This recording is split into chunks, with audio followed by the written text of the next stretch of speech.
Hello, everybody, to another episode of Rocklaz Radio. Today's a very interesting episode because we are joined in by the team of Neal Digital Gallery, based in China. Their motive is to elevate authentic digital art and help NFT artists and artists across the world access the Chinese market and achieve global success. This is your host, Tanmay Shah. We have been doing this show for many episodes over a year, and thank you for watching all those episodes. If you want to support this show, do check out the links in description. You can become a patron. You can collect the NFTs called Rocklaz Club tokens, which will be launching soon. And if you want some dope kick-ass artwork, digital art, you can get a Tanmay NFT for yourself. Because what is a pizza without cheese, and what is your collection without a Tanmay NFT? So with that, let's dive into today's episode. We are joined in by Kurt and Emma from Neal Gallery. How are you doing today? Hi. Hi, Tanmay. Hello, everyone. How was the Chinese New Year celebration, and how is the year of Bunny coming so far? It's great.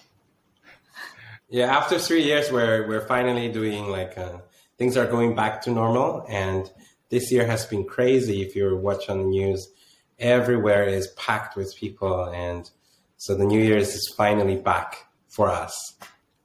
Let's go. Can finally go home this year for the Spring Festival. Yeah, it's tough. People outside China don't realize, but people in China have suffered more than the world because, 2-3 years you are in strict zero tolerance, lockdown, and it must have been crazy for you all. But glad it's open up and you're all having a great time, and I hope you jump as high as Bunny and go to the moon with your jumps. Bunny jumps. Definitely. It's bouncing back. Everything is bouncing back. Let's go. So please, could you tell us a bit about yourselves and then about the gallery? First, about yourselves, we would love to know. Yeah, Emma, why don't you start first? Hello, everyone. I'm Emma Chen, and I've been working in contemporary art industry for over 15 years. And I started joining Neal Digital from 2021. And it's very exciting for entering into a whole new field. And we will be happy to work with all the art, especially digital art creators and artists all over the world. Yeah. So, and Emma has been very humble because she was being in the Chinese contemporary art market for 15 years. That means a whole witness of the entire contemporary art market to grow from almost zero to right now. And meeting Emma was always one of the stories that I always wanted to share, because when we started Neal Digital in 2020, we're essentially a tech company. When at that time we sold our last company to a large crypto exchange, and me and my partner was talking about hey, what's next? By that time we saw 721, and we say, hey man, this is probably going to change the world, because everything in the physical world, except for the currencies, the rest of everything is NFT, is non-fungible ones. And now finally with this tech, we are able to enter into a different space. So by that time, in 2020, Snow Crash was still a very, a small circle, social capital when we talk about it as in Snow science. Crash. Yes, the science fiction. And so when we started in this company in 2020, we were foreseeing a potential of entering into a more digitalized world because of the changes and ERC 721. So by that time, when we named our company, we We don't know what's going to happen on this journey, but we're sure that something like that will happen. So we give our company's name dedicated to Neal Stephenson. That's why New Digital is New Digital today. And we embark on this journey since 2020 and as a tech company, and we started telling people about this and spreading the word and the potentials of the technology. And we hunted Emma. So Emma used to serve for Pace Gallery since they entered China. And there's a big proportion of digital artists. I think Pace is one of the earliest gallery. Actually, since 2013, I've been working on more and more art and tech projects, including Team Lab and Leo Valerio, Studio Swine, Studio Drift in Asia. So I can see more and more happening and more possibilities for art creation, and different from the traditional painting, sculptures, installations. So it's has been many years I've been thinking about new tools and new methods in art creation. But after the appearance of an NFT, and since 2021, everyone is talking about it. It's another period of time, I think. So by the first time we met Emma was on a serious conversation on what we're doing from a tech perspective. We were imagining a world. By that time, we didn't even say Metaverse because we didn't expect Metaverse to be that hot. Yeah. By that time, nobody was talking about it. And so the thing that got us was, as a tech company, we're building an infrastructure for the China market. We're building because of for various of reasons, we might get into that later. But we were envisioning a future of people being able to own digital items, digital assets that are non-fungible. And so Emma jumped to us and talking about, hey, if that's going to happen, the most expensive and most valuable asset in the physical world is art. Mm-hmm. The same thing should apply to digital world as well. And that's when with the whole journey of New Digital Gallery and the art sector started. Wow. That's very interesting. You start off, both your paths came to a point with NFTs together on its own.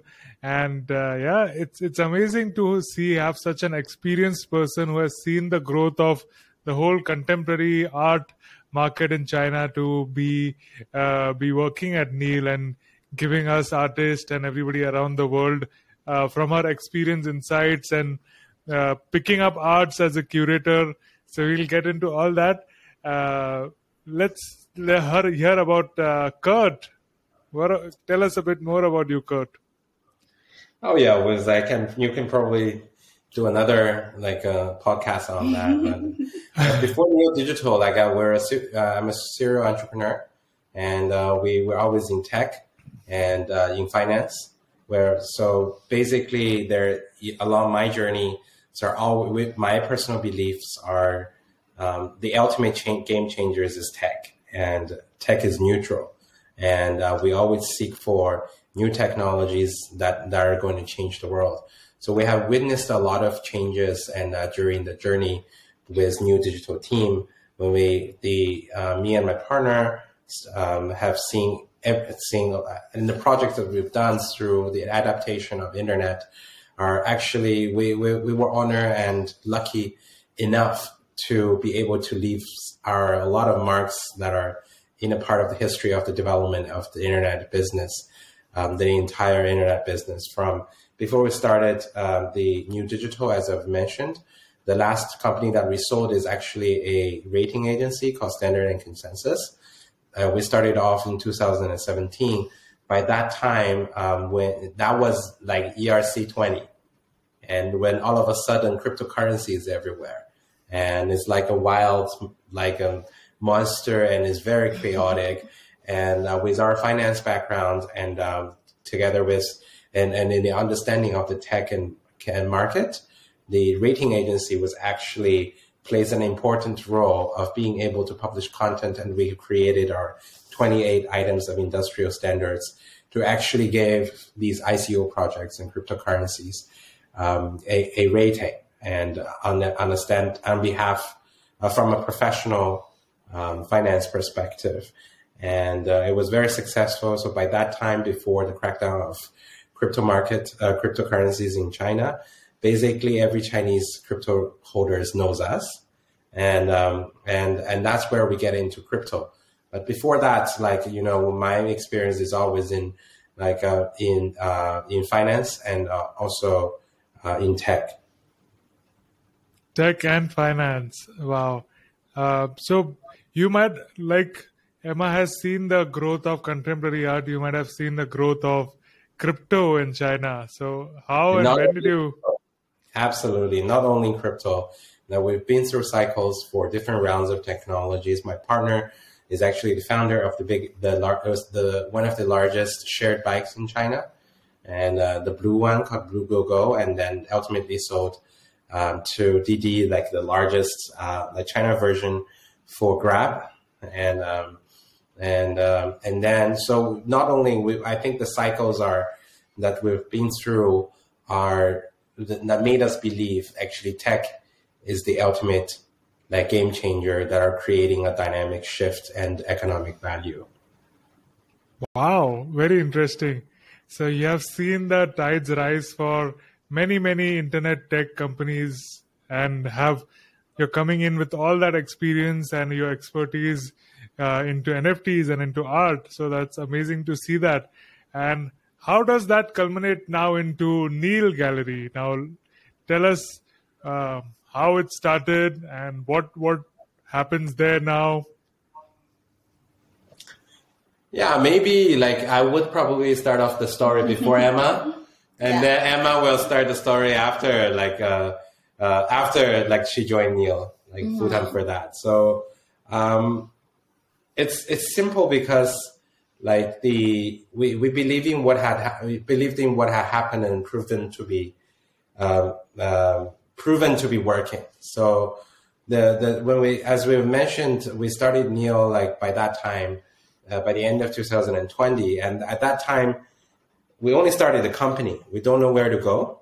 And we started to look at the smart contracts and how everything interacts and everything from a tech perspective.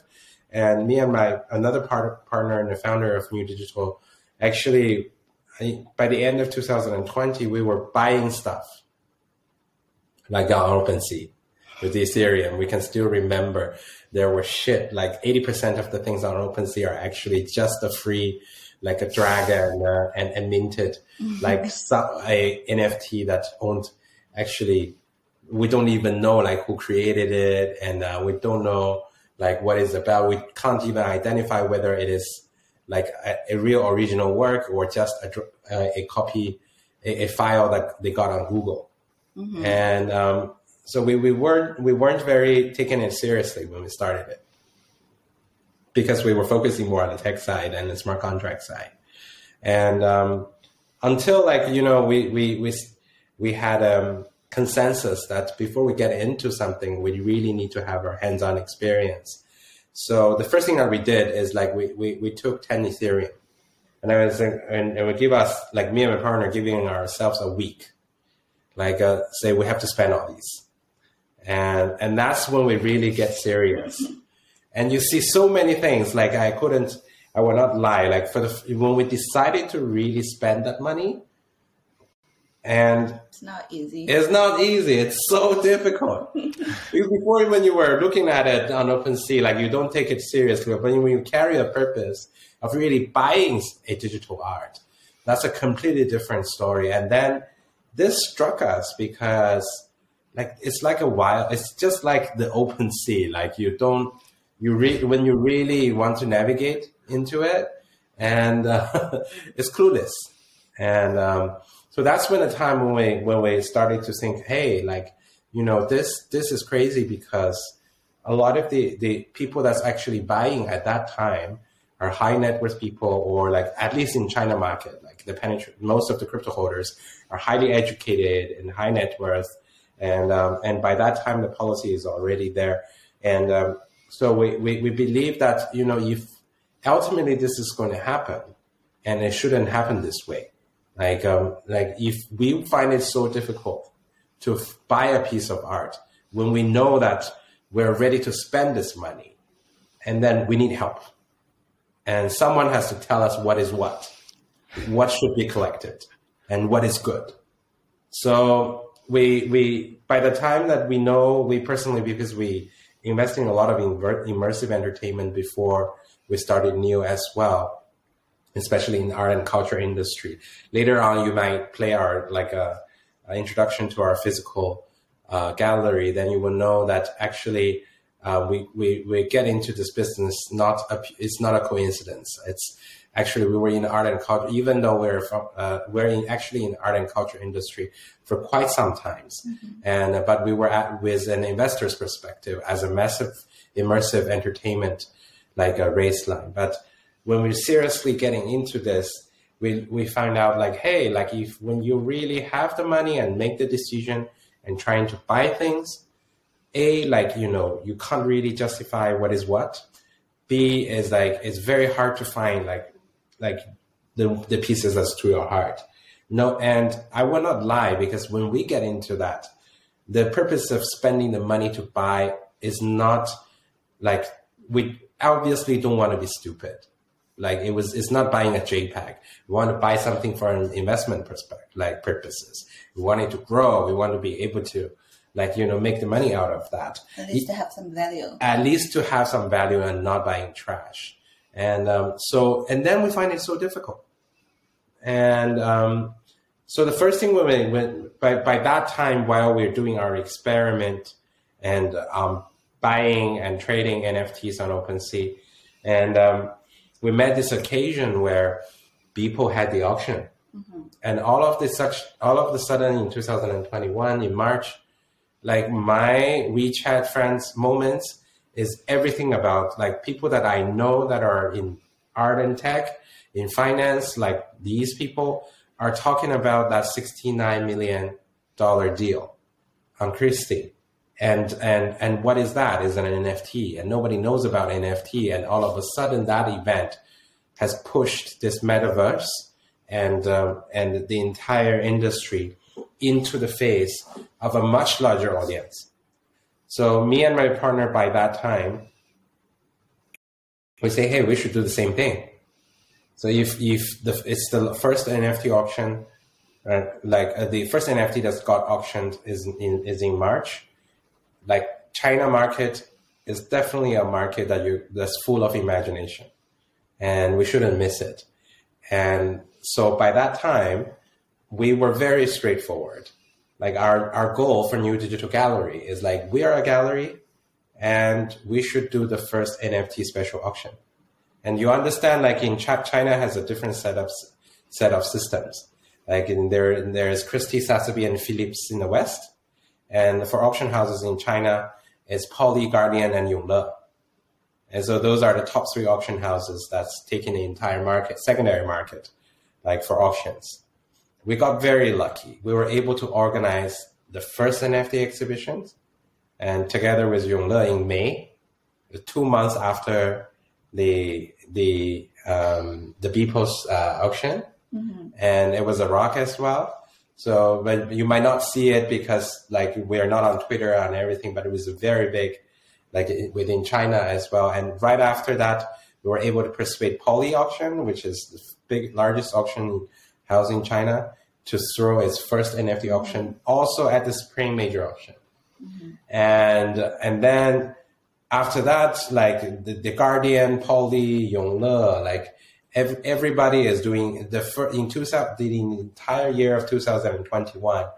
The Neal Gallery was playing an important role behind the scene for the entire development of NFT, because all of the 10 auctions that are organized by these top 3 auction houses are actually all consigned by us. So basically, the history of NFT art special auction, when you have to write it, and from the first auction, organized by Yongle and the exhibition, mm-hmm. to the first Poly auction, and to the first generative art special auction, which means it's actually a collection of all generative artists and NFT artworks. And it's all actually organized by us from a new digital gallery and the artwork and the artists that we represent.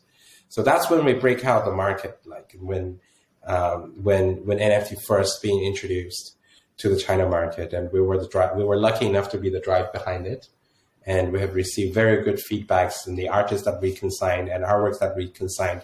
If you go back and check our Twitter history, and you will all see they're all OGs in the industry. Mm-hmm. They're top-selling like artists like Elizabeth. They're like Krista Kim, and the wonderful Krista Kim. Like the collection of Super Q was actually on the second auction by Yukle. And so many of them, like Mira Redu, like A.L. Kregel, like, you know, all those big names that very established artists already, like in the space. Yeah. And so starting a gallery to be able to be an intermediary to help introducing artists, international artists, to access China market was the first project that we did for New Digital Gallery. And we have created the history behind it. And later on, since, you know, I'm not in art, like my partner has no art background either, wearing finance and tech. And we're very scared. Like we think we believe in combination of things. And I think when both my partner and I, like our value system is like the most important thing, drive for and success is the way you look at things, which is the combination. And to us, we understand nothing about our market. And we started talking to people. And we went to Emma. And I think this is the best moment to show that small clip of the Neal Gallery. I'll just play it. Until then, Emma, if you can come a little closer to Kurt, you'll be not cut out of the frame. Just okay. Shift a little bit. Okay. Shift. No. Emma, come towards Kurt. Yes. Yeah. Yes, much better. Okay, let's do it.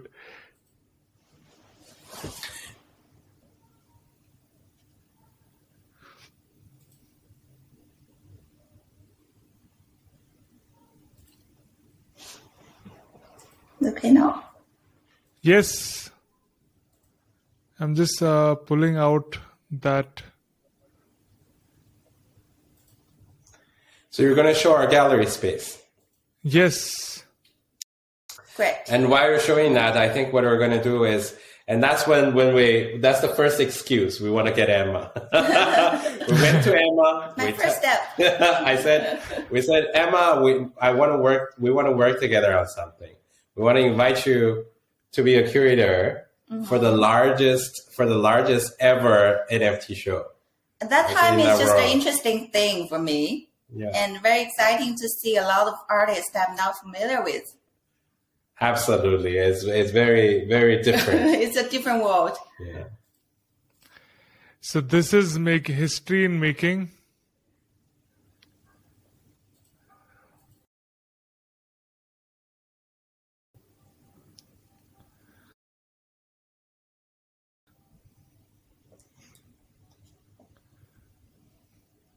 Oh yes. Do you have to? Maybe there's a music around it. It's cutting a little bit, but. So this is our gallery space, our physical gallery space.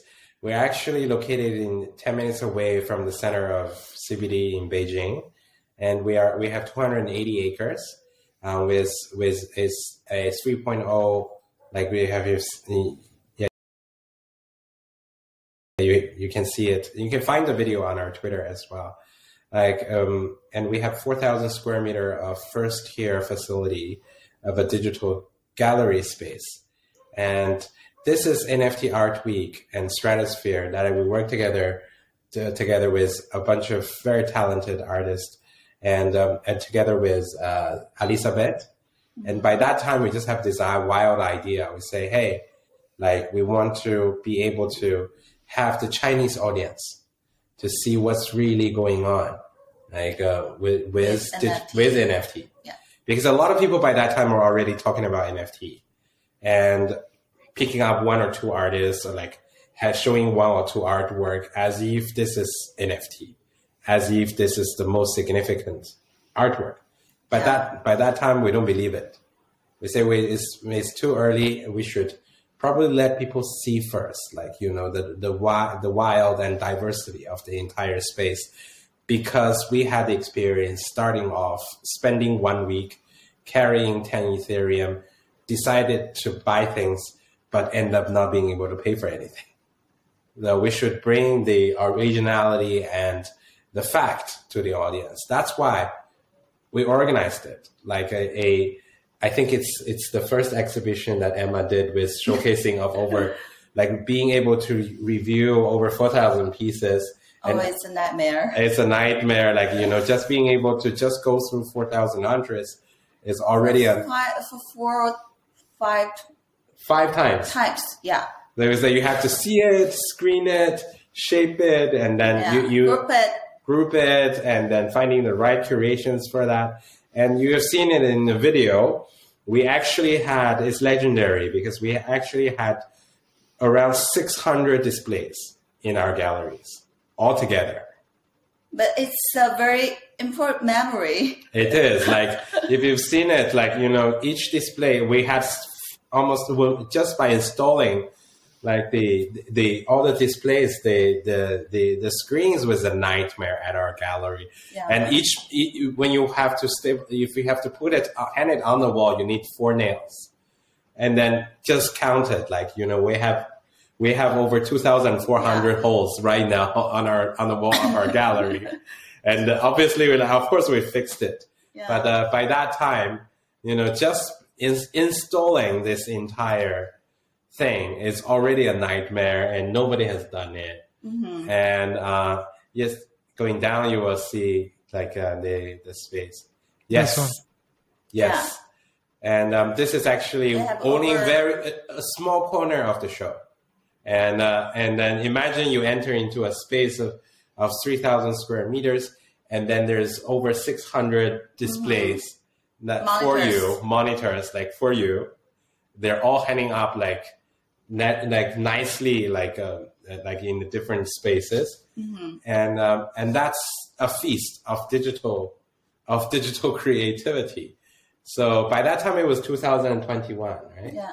In August, and Emma was intended to be invited as a guest curator for this entire thing, and put so much work onto that, and it was a big thing, like for the entire. How did you do it, Emma? 4,000 pieces. So take us through the process of first of all inviting those artists, and then how did you going through it so many times? We have to go through it many times.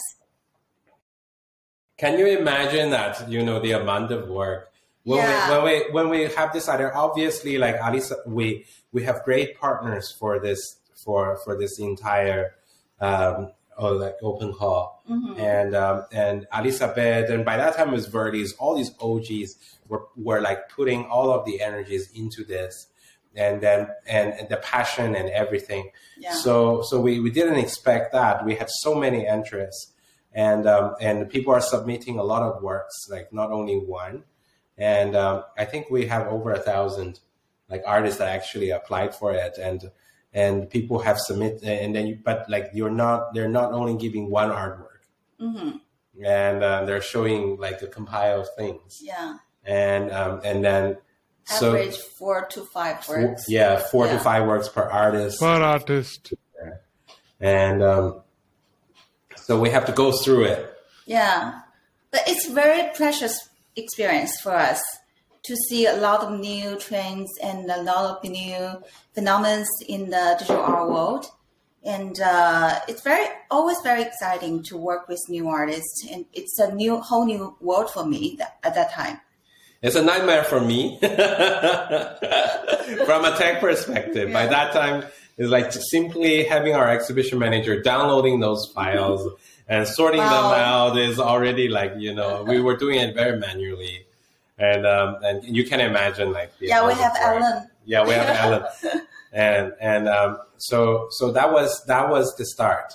And so we did all the important auctions for NFT special auctions, and since the start of the entire market, and we did the largest offline showcase, and also we brought NFT Art Week Stratosphere to multiple cities in China.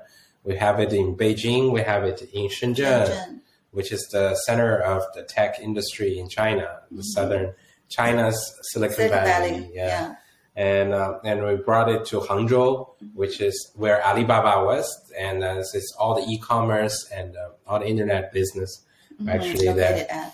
And then, so it was a wonderful experience for us to do it, and being able to see the reactions and preferences, and also being able to see what artist is working on is it all pays back. I think it's really like a worth practice. I don't know if other galleries have ever done. It was even there in the Stratosphere. Was even there in NFT NYC last year. Yes, by Sabit. Yes. Yeah, Stratosphere was in NFT NYC, and then that was year 2. Year 1 is actually together with us in China, in Beijing, at our gallery space. So it's mind-blowing how much you all are doing. Of course, to the viewers, Sabit has been an amazing guest, an epic episode from the artist perspective. You can see the playlist for that. I'll also add a list. So he was the one they are talking about who had hosted this in NFT NYC. Such big artists like him have presented their works in Stratosphere and all around the place. And as you heard, I mean, I'm so blown away by hearing all these achievements, because outside China and using Twitter, we don't really get to know about these things happening. So I think this podcast is a way for everybody to know that so many things are happening in China, and China is such a big market. Of course, we hear economically also it's about equal or about to beat USA in those terms. So, and those people showing interest for art, and we have Neal Gallery here who has promoted art and had physical exhibition throughout major galleries in China. Even in India, we haven't seen one particular group doing the showcase in all major cities like they have done. I have not even heard anybody do that in USA also. So I think in major markets, you're the only people or the group who has been initiating this amazing experience to elevate art and digital art specifically. So I want to ask, take the discussion to Emma about us knowing the rise of contemporary art in China, and then how digital art came about and NFTs. So can you give your perspective on the whole art journey in China? It's for me, it's like a circle. It's a different circle in different time. From 2008, I start my work at Pace Gallery. As you know, it's a whole new start for Pace in China too. And I start from the construction of the gallery space. At that time, I can say that we can count how many collectors in China, especially local collectors. Like within hand, within 2 hands. Yeah. So this is for physical art, or you're talking about digital? Physical, contemporary art. Yeah. Even so few, even for contemporary, only you can count on your fingers. 2008, when Pace entered China. Yeah. Wow. And I can remember that from 2014, around 2014, more and more people start collecting contemporary art in China. We had more and more local collectors. And before that, over half collectors are still foreigners. So after 2015, the local market start booming.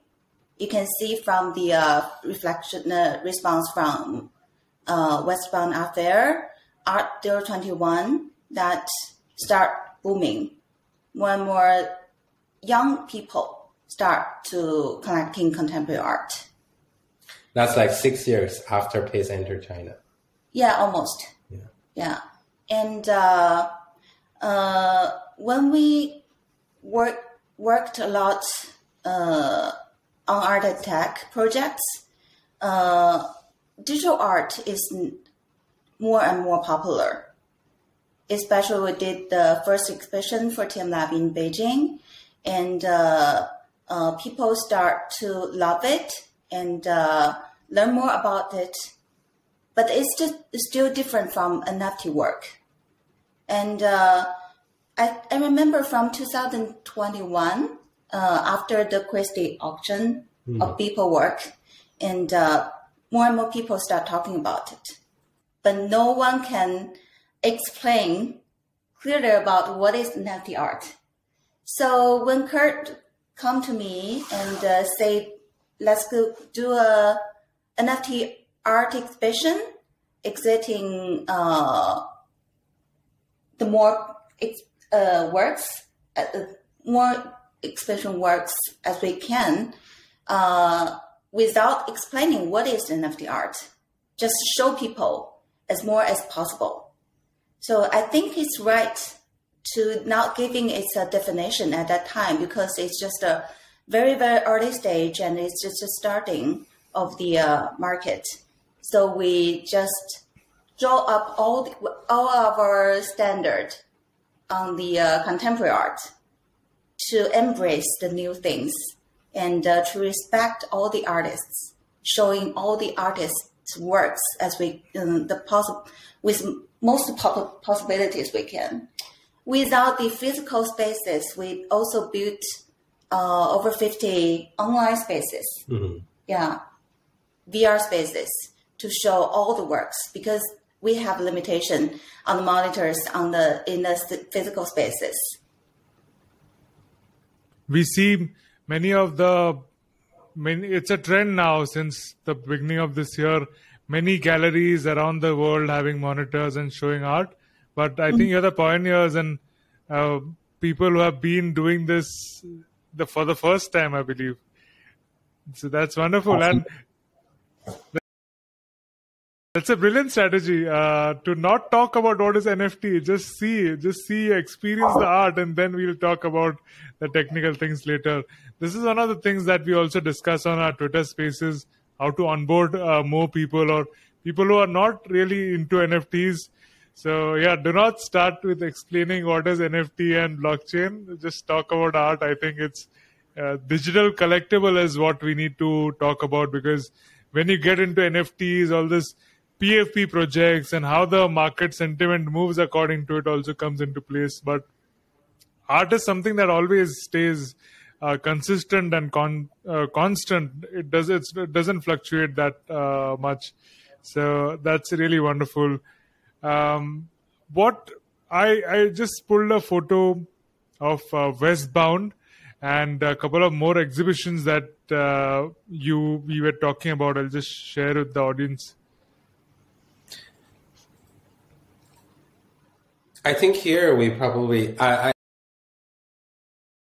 think while you're showing that, and I think the reason why we adopt this method is I think both of us agree that, there's no short-term money to make on art market. Yeah.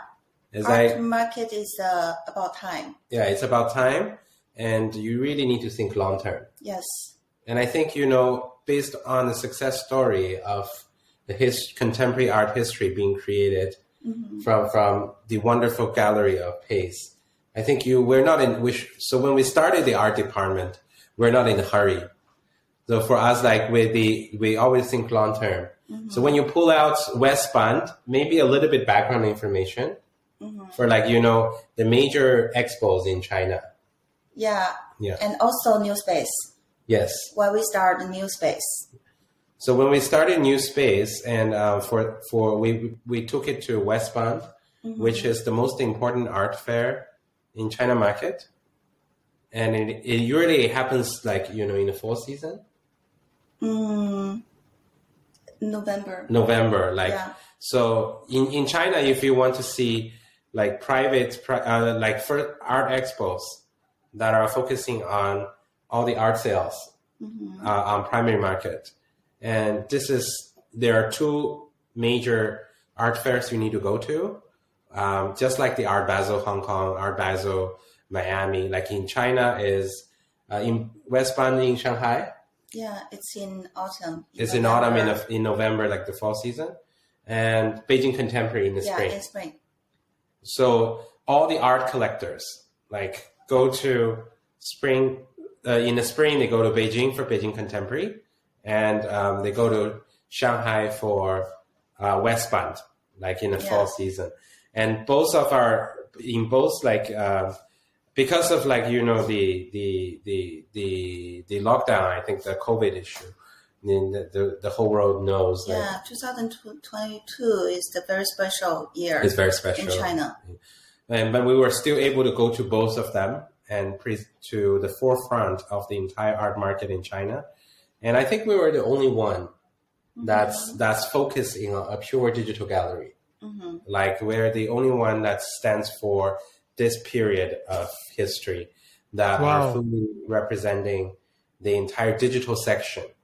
And also, like, we are not only bringing Chinese artists, we brought a lot of significant international artists to be introduced to China market as well, like on both of the major art fairs that you pull out. The one that you see right now. This is the digital experience and what digital can do. It's not just a frame, but you can take all the walls and all the ceilings and make them as a display. And it's a very immersive experience. You can just sit and enjoy. I got to do that in London, so I'm able to tell from experience. This is really very forward thinking and amazing that you have done this here in Beijing. This is actually a solo show by one of the OG generative artists in China called Cindy. Yes. And she's from Macau. And it's all programmed languages for digital ink painting. This is happening right now. It's a solo show that we throw for her new collection. And it's an immersive experience. And after that, if you're interested in the artwork, you can come and buy their NFT, like in that collection as well. So we do a lot of like practices and innovations that we believe that to tell people what digital artwork can do. And if you want to go up a little bit. This one? Yes. So this is actually a picture that's also ongoing. It's in Shenzhen. In Shenzhen right now. And it's in our open digital public museum. Yes. So within this compound, we have 135 digital public screens. And it's all in different shapes, right?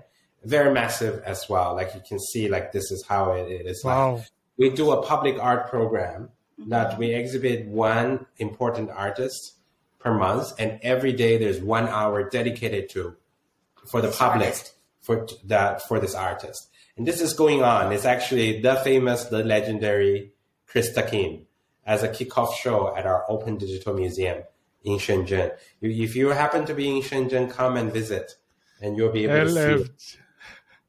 LFG. So amazing. And you mentioned museums. So not just pulling out physical galleries, but you have dedicated a whole art space for the public through museums. And listening to museum, it sounds like it's going to stay for a longer time. It is. Yeah. Because we believe that digital art and NFT can play a major role in public spaces than physical art. Absolutely. And there are a couple of more images we can see in this. The Neal space. I recognize a couple of these, all of these artists. These are brilliant, very well received and successful artists. So yeah, this about the Binance. Please tell us a bit more about it. Neal space on. I think it says everything already. Actually, if you remember Binance NFT Marketplace, when the first premium event on Binance NFT Marketplace is Bit Has Memories, which is curated and done by us, and you can see the date and time that's there. We actually did a wonderful show, right? And it was a wonderful experience. And I think it's the first time that we brought a full curation, like for an auction, a special auction on the marketplace. And Emma was actually part of and we were able to actually we made a video introducing all these like artworks. Yeah. I think before that, we haven't seen digital artists being treating that seriously. Like, people, a professional curator and with that level of industrial professionalism could stand up and really look at it and then introduce the artwork. Like if I were a collector, it all came from our experience. If I were a collector, I would need information like that. How these, of course, my personal subjective feeling and connection to that artwork is important, but also being able to have professional opinions, and understandings of the artist and the journey is more important, because I as a collector myself for artworks and also especially for digital artworks, I think we're very clear that we're not really collecting a JPEG or like an MP4. Like we're actually collecting a creative journey of an artist. And it's so, and then that's what a gallery do and should do, because it's going to be very weird if from a third party being able to study and introduce the story, it always gets closer to the audience and make it more credible and more professional as well, since it's not a one-man introduction and about selling like yourself. It's actually being able to, especially when we do curation, we always ask hard questions to artists. And that was my upcoming question about the gallery and the business of gallery, because you're playing an important role in the whole art market. Before like in NFTs, we didn't really have the whole marketing point of NFTs was that artists can directly go and sell artwork without having a middleman or not having to give out 40 or 50% like they'd have to do in the traditional gallery and market space. So how do you look at it, or what do you think is the role of gallery and in this, of course, as you were mentioning, and of course, tell us a bit about the business model also, if you can. Yeah, maybe I will leave the questions to Emma first. Yeah. Actually, for me, gallery doesn't have a very strict right model. It goes with time too, because digital artist has a whole new historical stage in today than any day of the past. So I think galleries also mean different. And before we give it a definition of a digital gallery, how a digital gallery to run or to be, I think the most thing is we go with the best artists and also be connected with the most influential collectors. I think this is crucial for a gallery, no matter how it runs and how to operate. So this is what we are doing today. Before we go to the thinking about how to earn profit, quick cash, quick cash, and we are more interested in where the best artists are. Mm-hmm. And who can be the most important collectors today. Mm-hmm. And that's why we start the new space. It's a non-profit project on Super Rare. And we invited guest curators and artists to work with us and we give the all the profit to the artist, which means the 95% to artists and 5% royalty to Super Rare. Right. Super Rare is the biggest NFT marketplace for one-of-one artists, like most precious and well-respected place. And on that, first of all, to get a project or having a space itself is a challenging task, as you might have heard in previous episodes. So they are there, and not just that, they are doing it as a non-profit. So that is very interesting, and of course, very important to get best artists for the collectors and getting best collectors for the artists. So how do you manage both the sides of these? I think, I want to add a little bit on that. Mm-hmm. So to us, like a gallery is different from an agent. Yeah. So like an agent is basically a middleman. Yeah. Right. So he makes money. An agent makes money through one or two particular deals. Like they make, and that's how agent profits. And again, like we're here for a long term. A gallery actually makes money from the whole market. And it's gallery is the partner of the artist. Yes. And also the partner of the collectors. Yeah. So when you look at it, so it's a gallery is a space like it serves as partners for both sides. Like in order to say partners, like typically for collectors like me, like I got persuaded to really take a long vision, because when we decided to collect, like there's so many of them out there. And of course I will use my energy, like to do all the research and and go with the flow of my personal preferences. But man, let's be realistic. Like significant collectors, they're usually very busy. Like they love art. They spend real cash on buying art and big amounts, but they need help. They need people to help them to at least guard, or at least to give a professional thought and opinions, and looking after like the artist journey and the artists that they understand that the things that are buying is not going to go wrong. Like, so for collector side is important, because you don't want to end up buying an art piece. Like in 3 years, the artist stopped producing and became a cook or find another job. And that those artworks, obviously from a art market perspective, those are like, if it's not significant, then it's not consistent.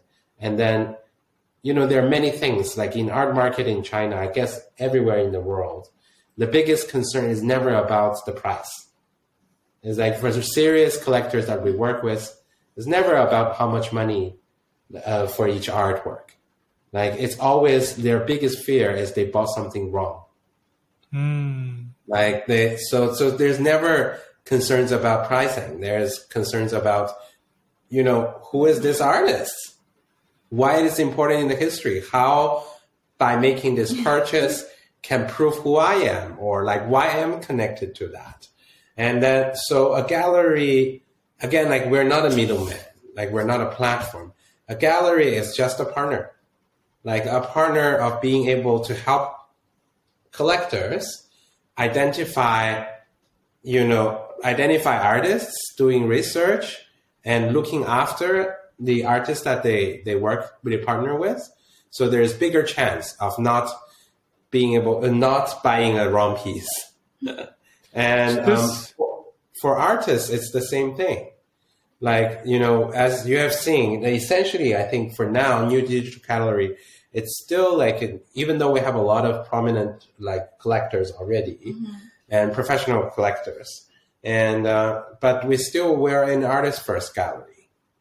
That I think the creators at this moment of time is the most valuable things because a lot of the digital artists, we need to make sure to be in the history, They need to be dedicated. They need to be professional artists, or at least like there's a determination and a self-provoking, like self-driven artist to pursue art as a career, which is a very difficult thing. And this is where the value comes from. Exactly. That's where the art value comes from.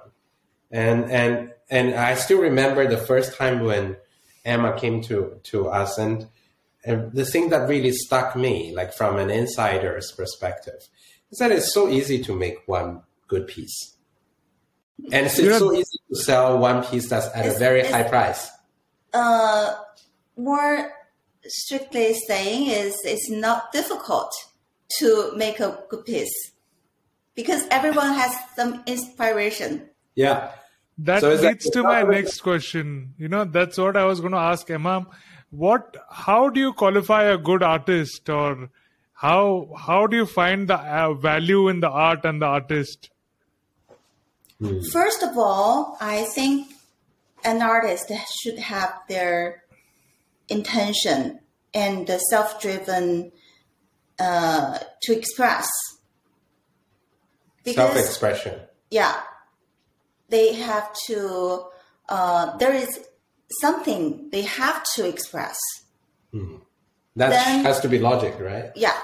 And then he or she should be skilled. There is enough ability to express the thing he or she want to express. And but the first thing is the most important. It have to be from the inner side. It has to be sincere. Yeah. Right? Yeah. And the second thing is it have to be continual. Not just one time or just a short period. Have to be insistent. Yeah. So from the certain period of the art creation, and you can see that the logic from different period of his creation, and you can see something belongs to the time, to this time, and to this part of the history, and it can also inspire other people. Wow. That's very interesting. That makes you think on many lines. Have you ever curated an artist who has just started off maybe a year, but you think he has potential? Or is it just that all the artists you curate are in the business for 5-10 years? Have you ever chosen an artist who's just started and thought he would have potential, or you only choose people who have had track record of 5-10 years? You want me to answer that? This is for Emma. Yeah. Third party perspective. Yeah, because I know when Emma turned to me and this question, it's a big struggle within us as well. Yeah. That's why, again, we offer a holistic program for when you when you want to work with Neal Digital Gallery as a partner.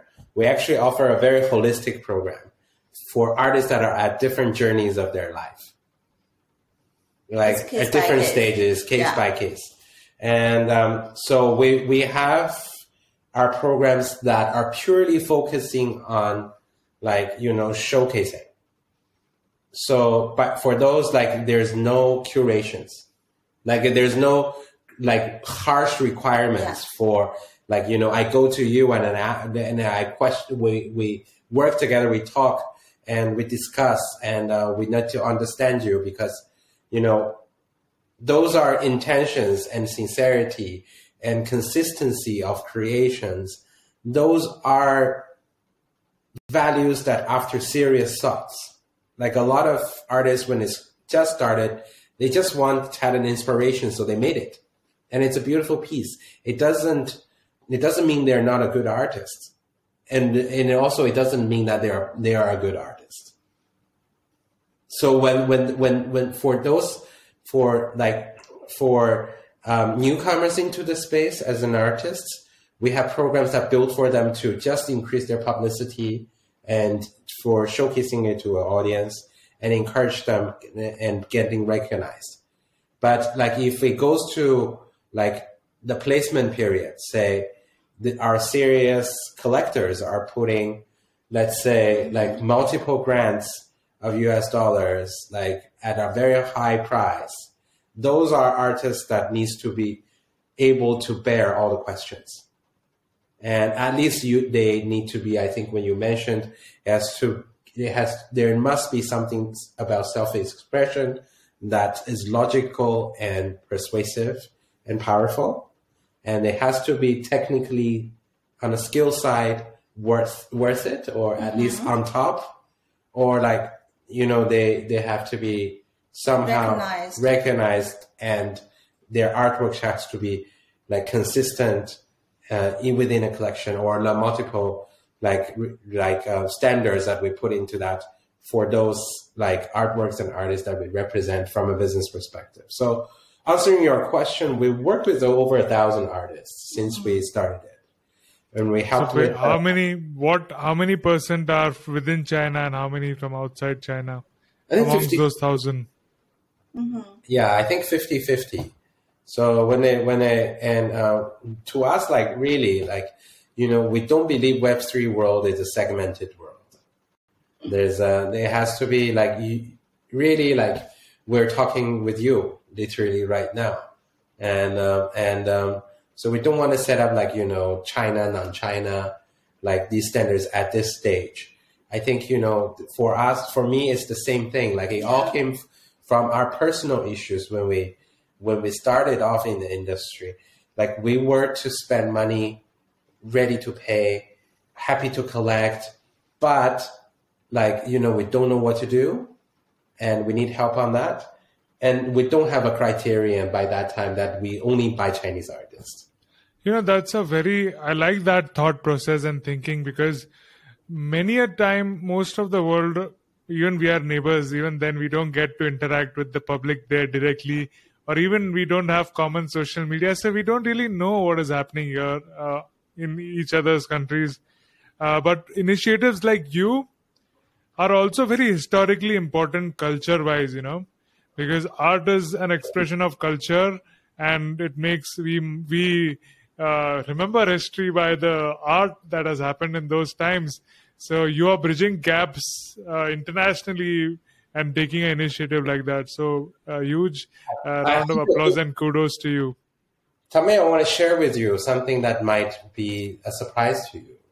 In 2021, during NFT Art Week show, we had one Chinese collector that's in the food business. He runs restaurants, so he is in hospitality. He came to our show after 45 minutes circulating like around the space. He came to me. He said, I want to buy this piece. You know what he wants to buy? Actually, it's a piece from Navi, which is an Indian artist that did Mandela. Wow. And that's in 2021.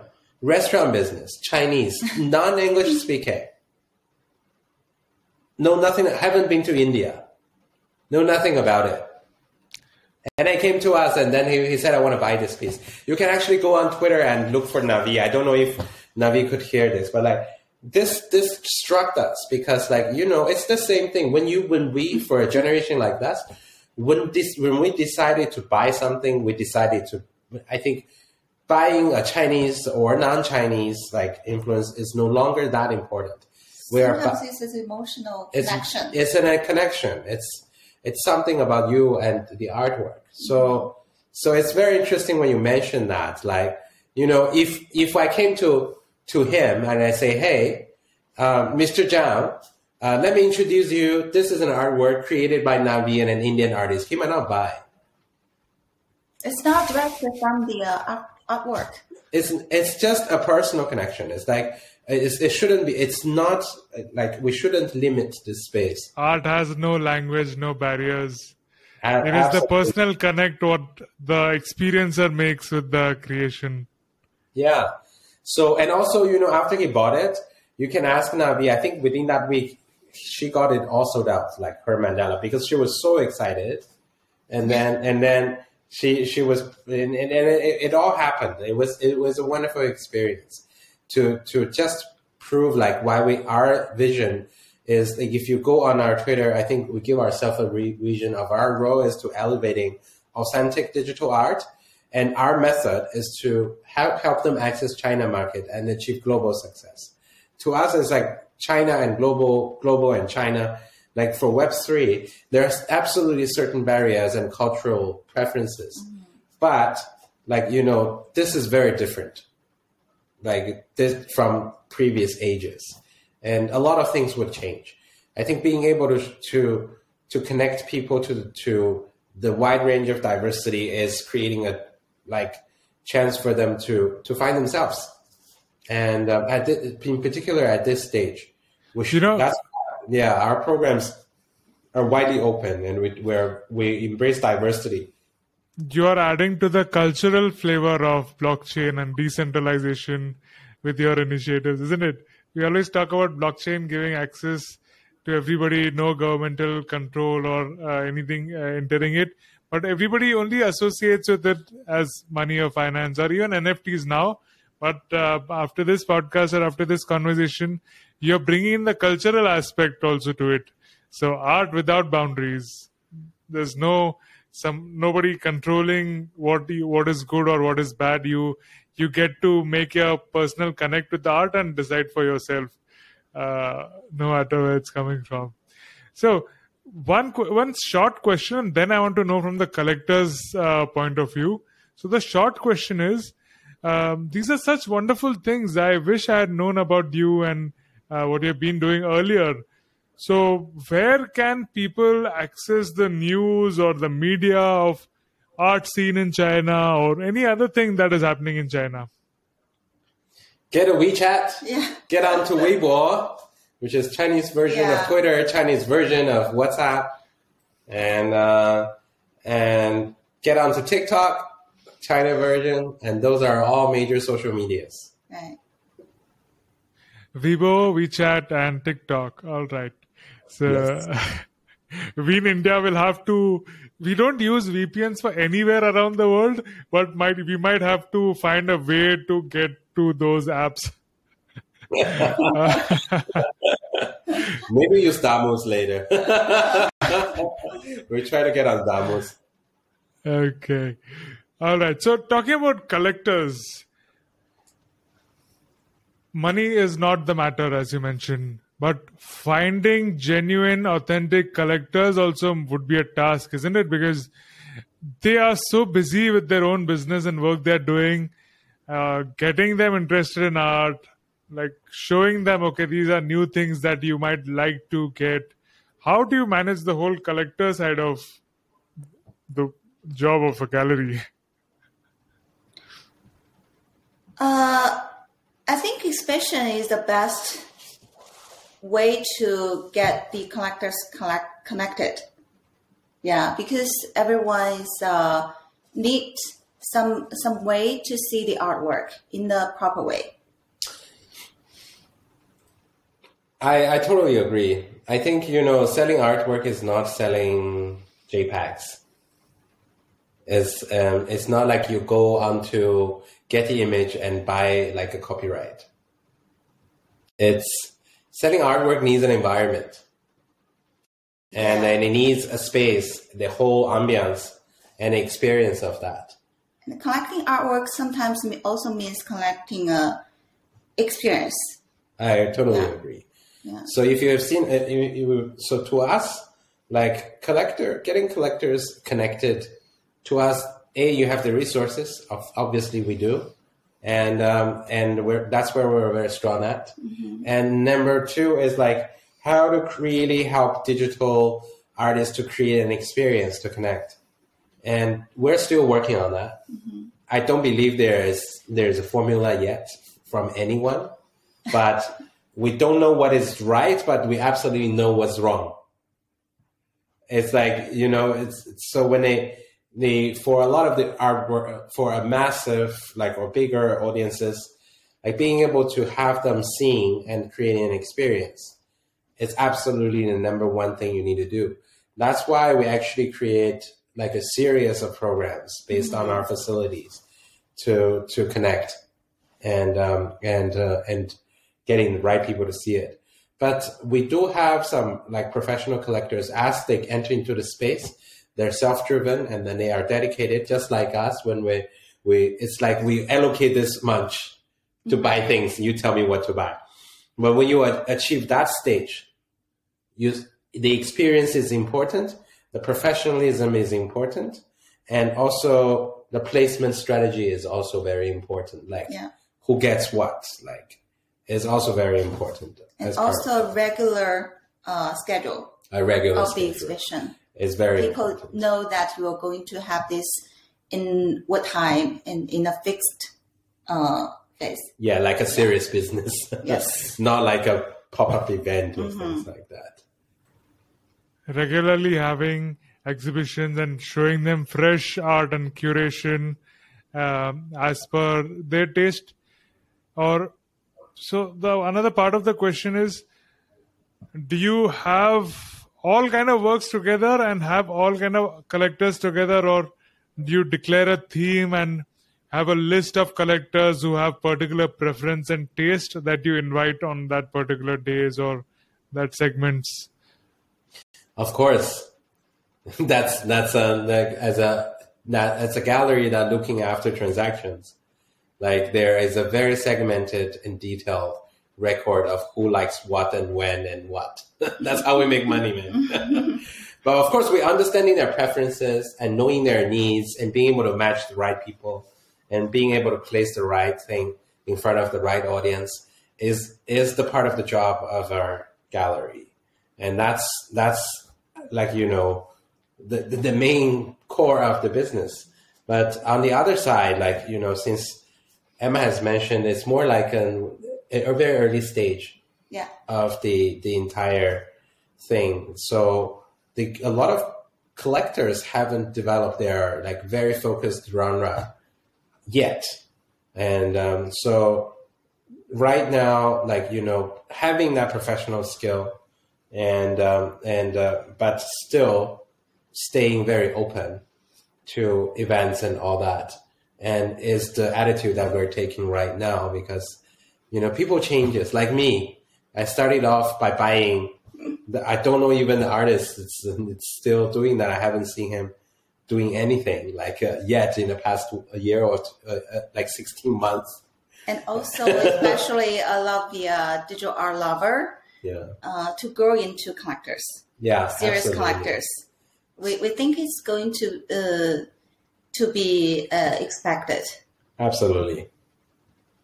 Wow. So artists presenting in your work or you giving call outs like the one you did for New Year and the one which is in pipeline also for March, what kind of footfall or what kind of response can a regular artist expect? What kind of audience? I think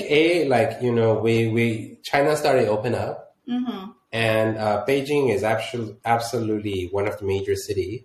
So, and being able to showcasing the first result would be expecting a new set of audience you will never reach, like if it were not through us, like an exhibition at this moment of time. So being able to be being seen by a new group of people is an absolutely yes. Number two, I think what we're going to do is we do all the Chinese content. We work closely with art medias in China, so we're very connected with that. So we'll help create the content that is featuring your artwork and you in our language, which is crucial for people to take it to the next level. And attached to that, like, you know, you being seen, like your social media handle being published, and for those who are not able to get to the event, they can still get access to your information in our language on our social media platforms. So exposures, at least you can get from here, and exposures, Chinese content. And as I mentioned, we have a series programs and that for different people at different stages of their art journey. And then they might grow into a personal solo show, Like if we find out, like, there is a very strong market indicators that you are loved by someone, and or like, we've seen the market response on you, or like, or we can throw commission projects after you being seen. Like there are many things that we can work together around, but step one is really like the exposure to a new audience, to a market that you shouldn't miss. If you're in NFT in 21st century. And, absolutely. And also, it's to us, we really cannot promise anything, but we'll definitely you will be in the first tier facility, and a lot of good pictures, and a new set of audiences that is hard for you to reach, like without having somebody on the ground in China. Yeah. Totally. Makes sense. And as artists, all of us should, to become international artists, we need to reach out to as many places as possible. And some places which are not very open, this is the best chance. And of course, there's a big market, as you know, about the economy and how well it's doing in the world. There is a huge potential there that you shouldn't miss. And with that, I want to just make a small announcement. We are going to have one curated exhibition in the month of March, which is during the festival of Holi. So stay in touch. Very excited. The festival of colors. So it's going to be very colorful. Do follow Twitter, my Twitter, and the Neal Gallery's Twitter, links below for more updates on this. And do join spaces for regular announcement on this. This takes me to the next question. We have had big collectors and artists on this show. We asked them their collector's perspective and artist perspective, but I'm very excited to have a gallery here and going to ask you for tips for gallerists. So what tips would you like to give gallerists here in India or around the world who are traditional or want to kick it off in the digital world? What tips would you give? Tanmay, I'm so sorry. You got cut off. Can you repeat the question? Yes. I was asking, for the first time, we have a gallery with us. Usually we have collectors and artists whom we ask for perspective on art, what artists can learn from them or what collectors can learn from their collecting style. I want to ask this on behalf of galleries, either traditional galleries or galleries starting off, how to embark on this digital art as a gallerist. Maybe I want to hear from like Emma's perspective first. 对于画廊家来讲，我们有什么建议？ To artists? For gallerists. For gallerists. Gallery owners or curators. Oh, don't do it. It's not making money.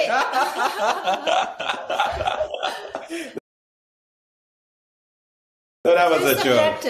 It is. Yeah. I think to me it's really, if you want me to make an honest advice, I would say think carefully, because you need to be passionate. You need to be very passionate about it. Yeah. Because and think long term is the most important thing.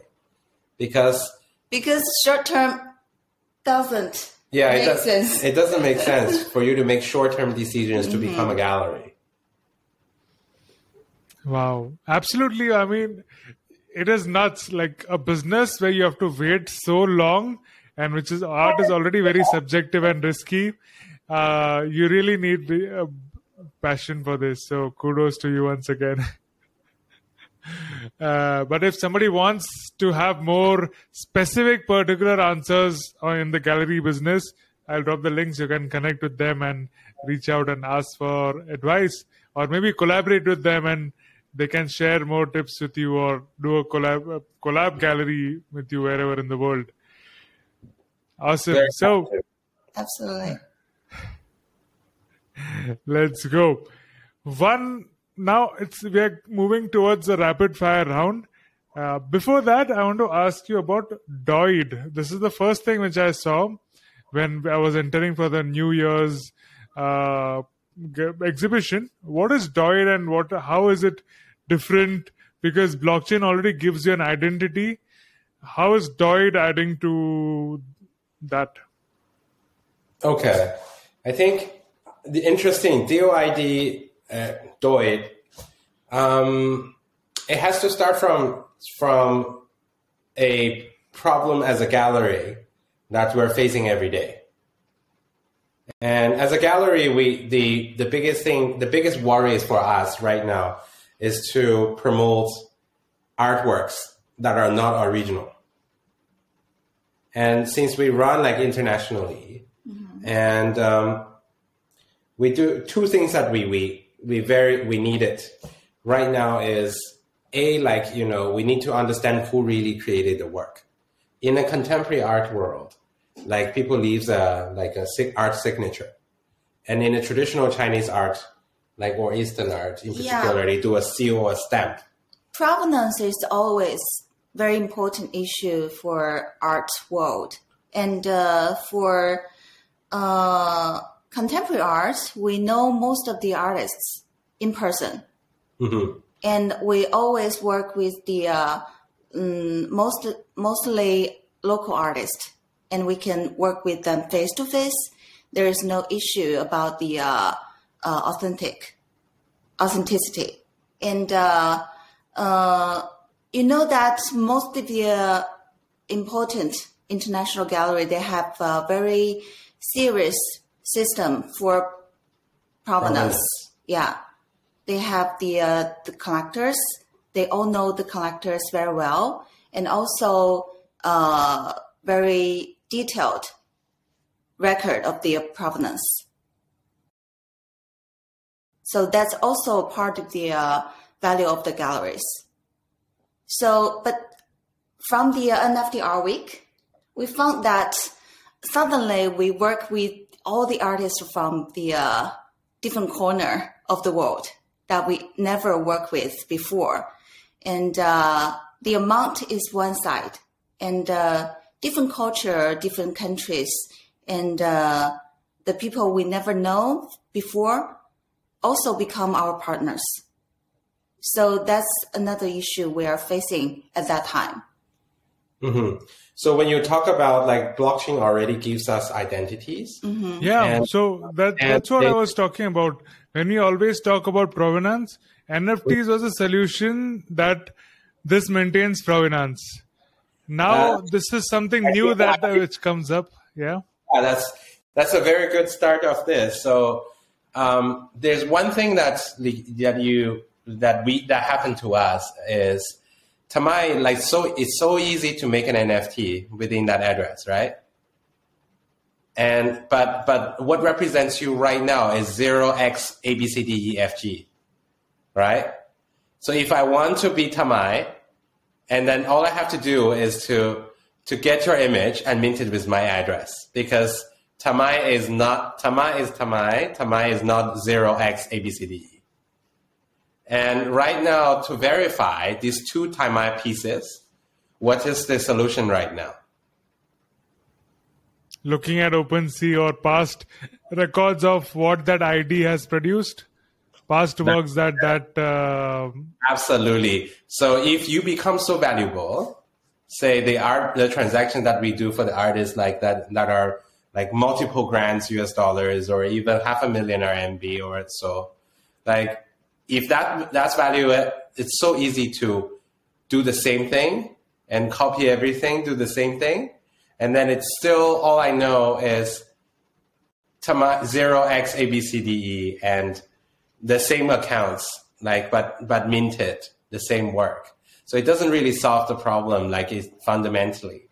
So what we want, the DOID is actually an ID, an open ID, different from a domain that you have to buy or you have to maintain and subscribe once, and then a domain. This is an ID. It's a unique, and to us, it's a perfect way of identifying who is who as an artist signature. So once you are able to get a DOID, it's free forever. And I know that all of the addresses, right now it only supports one wallet address, which is your minted address. And also we're developing like a scan tool to be able to identify and verify the provenance. So say, Tanmay, if you can get a free DOID as your artist signature, and then later, and automatically for all the pieces that you have created, it became Tanmay.DOID as your signature attached to that. If there is other like same artwork or similar artwork that claim to be created by you and it doesn't have a signature, then it's questionable. So my question here was, first of all, what other problem is there with provenance in NFTs is sometimes the wallet gets hacked of an artist or a collector. So suppose if the wallet of an artist gets hacked, he has to create a new ID. And if he creates a new ID, all that provenance he had created in his old ID is lost. So he has to create the whole process again, or has to show his provenance or authenticity through social media or through website or all other digital media. So so this is something which I was very interested about DOID. One additional question about DOID is, does it integrate the DOID signature within the media file? Or how does it work? No, it's not really like, like a full print or something that's integrated into the media file. It is just a NFT. It is an ID that you hold that came with everything that once you have a DOID with you, any artwork previously being minted by it, or like later on being minted by that, would all like have the information attached to that in the wallet, and so it doesn't have to. You have said like if the wallet got hacked and or like your DOID has been stolen, and it's just like you lost your ID card, and then you lost and then you can either being able to retrieve it or buy it back or like whatever, or just announce that you have another it's very common for an artist to have multiple signatures. Mm-hmm. And for example, in China, the famous artists, they have different collections. So one particular collections they would like to sign with a signature, and with other like edition works, there will be another signatures. So it's okay for an artist to have different signatures that also help them to like shaping the different like product lines, series, and different periods. Like, there are many things that you can do together with that. But essentially, art, like if there are intentions of counterfeiting or like, or plagiarism or stealing artworks from an artist, and if there's an intention out of that, there's always solutions to do that and make it difficult.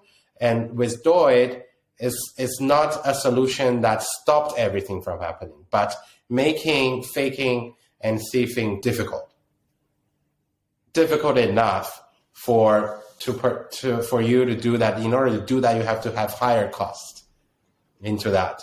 So I think this all came from an intention that by being able to have a signature as a collector.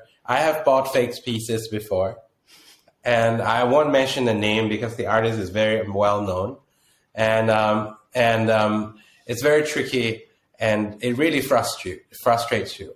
It's like you finally being able to make a decision of collecting NFTs, and you got a fake piece. So this is an added layer of security. It just needs to have a mass adoption, I believe. So artists, of course, you have more tools at your disposal. But even if it still is difficult for you, leave the provenance for the gallerist. They'll take care and authenticate for you. I don't. Yeah, I agree with that. But you know what we do right now is like we sign paper contracts with collectors. And that's an artist borrowing credit from gallerists. Mm-hmm. We can still do that, but it's not Web3. It's not cool. So to us... It goes back to Web2, yeah. It's going backwards. So I think, you know, this issue can be addressed with existing technology. And then we should do that.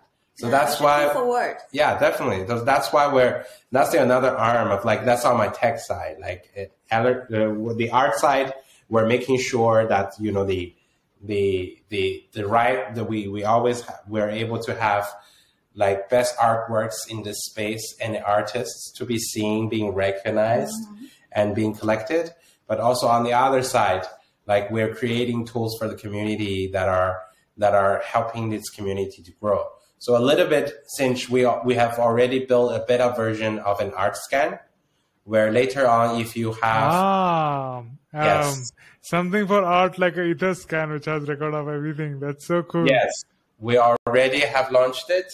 So Tanmay, if you have your DOID, you can go to this art scan app and then put in Tanmay.doid, and all of the artwork that you have created on under this signature will all show up as a proof of evidence and an authenticity. Is this only on the Ethereum network, or does DOID cover all the networks and even the ones that are on internet, not actually minted on Web3? I think on the roadmaps is like it already supports Ethereum for 3 major platforms like Super Rare, Foundation, and No Origin. Like all these, like already, like the beta version already supported these, because you need to look after all the different smart contracts, but later on, it will expand because DOID is a multi-network, cross-chain, cross-domain service. So we will very soon likely to integrate different chains and different and domains as well. So, and it's free. Wow, wonderful. So still in the development, we'll have another special show or a space dedicated to understanding and taking more FAQs on DOID. Until then, just know that it's one step more ahead and advanced towards provenance, making it easier for you and for collectors to find everything at one place when they want to look for you or scan for you. Absolutely. Yeah. Emma, we know your journey since the cultural revolution in China, but what did you do before that, before the exhibition, before the gallery that you joined in 2008? What did you do before that? Before that, I was in for my master degree in Peking University. I was majoring in art history. Oh. Yeah, I was also involved into the yearbook of the contemporary art in China. You started the yearbook? Yeah. The contemporary art yearbook for China, which is is art historian research project. Yeah. That's in there. So you started that? Yeah. She's engaging in the first one. Wow. For the year of 2005. Wow. Okay, so I can brag about this fun fact if I meet somebody who knows about this. Okay, so what were your majors, or what kind of art did you study when you were doing your art history course? Was it more global or more related to China or Asia?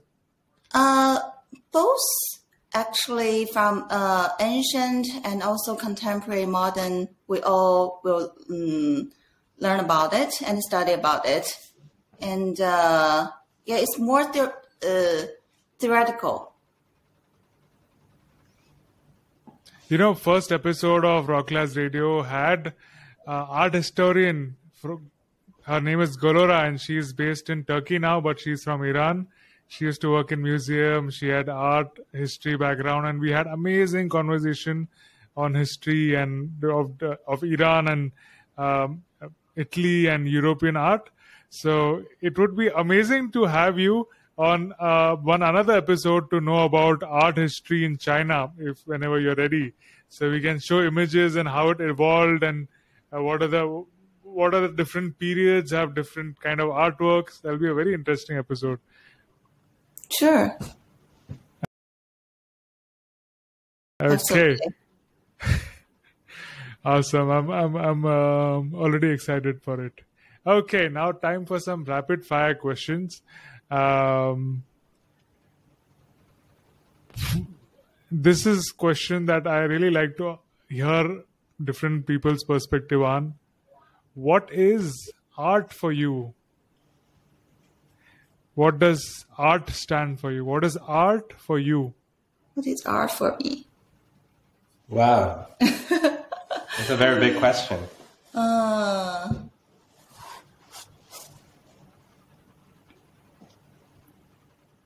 Art can be a way to see the world. Mm. It's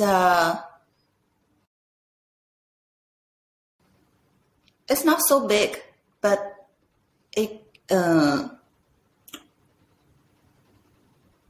go deep into your life and can be everywhere. All right. Well, what do you think, Kurt? What is art for you? We're talking about art, or are we talking about art market? So art market is money and human history. But if you really, it goes personal to art. To me, art is life, right? It's a self-reflection. So I think art is the only thing that, it got past it endures times. And we learn histories of our ancestors in the caves from the pattern that they created on stone. So that's what's going on in the mind. It's a reflection of selves. Mm-hmm. To me, it's on a much broader level. It's. One follow-up question to that: what does art do for the world, for the society? Wow.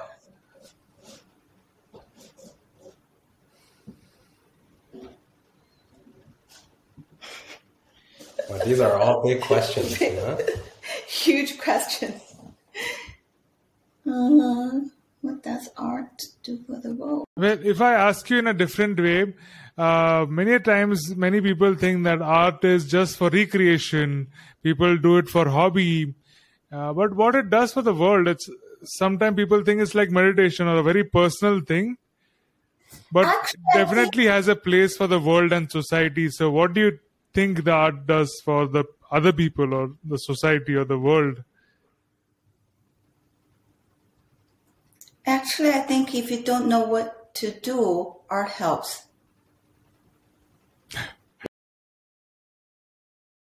For example? Anything. If you don't know what to do, there are two scenarios. One is you really don't know what to do. And there's nothing you can do. And or you can do everything, and then you end up it's everywhere. No, but when you ask what the art, it depends on really. I think everybody has a different perspective too. Mm-hmm. But when it comes to the world, I think when you have already mentioned, art connects, right? And the art speaks for itself, and it's non-biased. It's just art. So art is never for one country. It's never it's a common language. And also. To there's one thing that's worth mentioning when you ask art, what is art, or what is art for the world to a Chinese people, you get responses like that because in our language there's no art. Art, the word art stands is art not tech. It's yes. So it's art and techniques. Techniques. Yeah. So So in Chinese, like 艺术, like art translates into 艺术. 艺 and 术. 术 means technique. 术 is the technique. So basically anything, like you see the techniques is under this umbrella. Yeah, when you do something good enough, then it's art. Yes. So you could be a good, like, influencer, you're an artist, like in Chinese, like if you're good at it. And even if you're, yes, a politician could be that as well.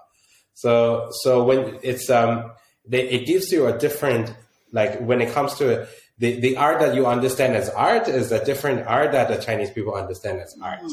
So we were trying to search for a word, like, the common ground for what we're mentioning, which is the art that we are talking about today, and which actually came from a different thing. So that's why, like, it's everything. It's everything spiritual. That's in non-physical is an art. This is so interesting. This is the broader perspective on life. I love that word and its translation and meaning in China. So what does E stand for in issue? E. T-E-E. E.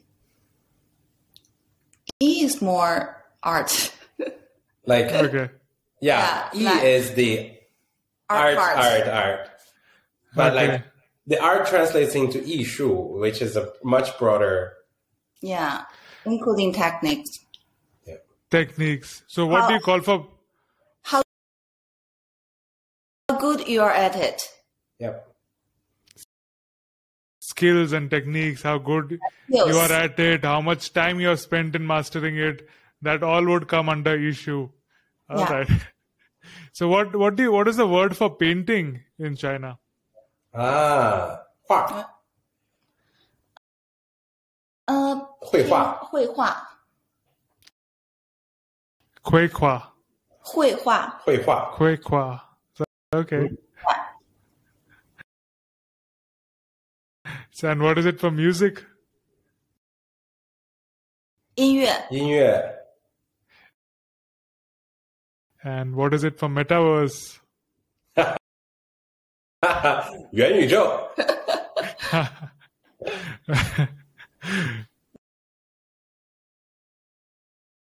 元 means meta. Sorry? 元 means meta. 元 doesn't mean really meta, but yes, it is. But like, here for 元宇宙, yeah. 元 is a very powerful word, like or very, origin. very powerful, very deep. Yeah, it's the start of everything. So universe, inception. It's inception, it's genesis. Like, it's Chinese language is another subject matter that we can cover, and when it comes to languages. So it's like, it's a term that we created just to put us on the same level, like on the same page. But like really, like a lot of the translations are bad translations. Yeah. But if you come to that, and a lot of the things that we're looking at, that also tells how new this industry is. Like, you can coin the word. You can coin the word for that then. Yeah, we already did. We do a lot of, we have created a lot of industrial terms in China, like for Web3 in China. All right. So, talking about Metaverse, what are your views on Metaverse? The views on Metaverse. It's unstoppable. It's coming. It's irreversible. It's profitable. Yeah. All right. So, this is all virtual reality and everything. How is the gaming industry or the virtual world market in China? Oh, wow. You are. Oh, wow. That's your topic. Yeah. It's huge. Do a research. Then you understand the amount of money that's been generating from gaming and everything. And also, if you're looking at that, a lot of the Chinese gamers, I think recently two big news. One is like, I think, like Blizzard is losing China, and by stopping like working together with Wang Yi, like the net, his net. Yeah, and then he's losing all the Chinese market, and a lot. But like two things. One, So what are these? Are these players or are these games that you mentioned? games company, Okay. gaming companies, and the most recent policies from the central government for the 14th five-year plan, like gaming is industry that the whole government is like promoting, and as part of the digital economy. And I think from a population perspective, gaming is absolutely, like, for China, it's a huge industry. Wow. It's surprising to hear that government is actively promoting Yes. gaming. Yes. And why would the government think? I think generally, again, it's the definition of gaming, right? Like, gaming, like, to them previously, it's something for entertainment. It's regarded as an entertainment, or like, but as it evolves, it adds more layers to the gaming, the app. Like, I think the games right now and the games 20 years ago are two completely different things and means differently. Like, we social through gaming, like we practice ourselves through gaming. It's in the Olympics for gaming, and it's the whole world. The perspective of gaming is changing, and as following up to echo the previous question, I think the reason why it's unstoppable, it's still like a very promising and irreversible, is as we're living in a more gamified world ever than previous human beings because of the technology. And I treat, like, you having a podcast like this as part of the game. To us is the same thing. But if you want to go down to, like, having all these tools that help people connect and doing a social good, I think, or conveying a message or building, like, a strong cultural influence, even, like, using that for teamworks, team buildings. And, the application scenarios are completely different. The users' adoptions are no longer addictions to games. That was my fundamental question, because your whole population, if they start being at home and doing something which doesn't really have value for others, the population becomes unproductive, just like they are on drugs and lying at home and not doing anything. They are not productive. So I was wondering why would government have keen interest in promoting this and taking this forward? What do you think from that aspect? I think there's a bias on game. I think if, like, promoting game is promoting laziness and staying at home and creating no value, and gaming shouldn't be in the Olympics. Like, game is a new, like there are many different layers around that. Yeah. Is it officially in Olympics? It is. Like, computer gaming? Yeah. It's Asia Games. In Asia Games, there are already Olympics. It's in Asia Olympic Games. And it's only going to get there, man. It's like, I play games. And so I have a position. Like, but I'm a good student back in school. And but it doesn't like playing games doesn't, like, place a label of being useless and doing. What I could say about it is, it's like sports. Even sportsmen are not really adding value to others. They're just enhancing their own skills and competing. So I think gaming is also in that way the same thing. It can be looked at as an entertainment or a pride for a nation in having your teams win at global scale. I think gaming right now, the better word of playing is, I think building games is more like adopting gamifications of things that are for daily activities. And a lot of the things, if you get into Metaverse, for example, in China, for China market, we're building a lot of apps for the local culture, tourism spots, and large state-owned enterprise.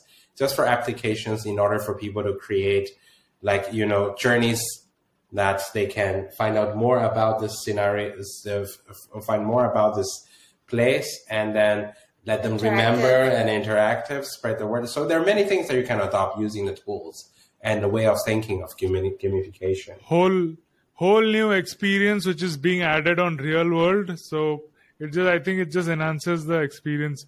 Augmented reality also totally virtual. So I'm looking forward to how it develops. It'll be very interesting to hear and to see how it grows. So people in China play what kind of games? Are they played outside also, or are they like, has the government put restrictions and it is just available in China? We play everything. Everything. We have 1.4 billion people, so very diverse. Okay, I played only 2 games. I currently play chess, and in lockdown I played Dota 2. Oh, wow.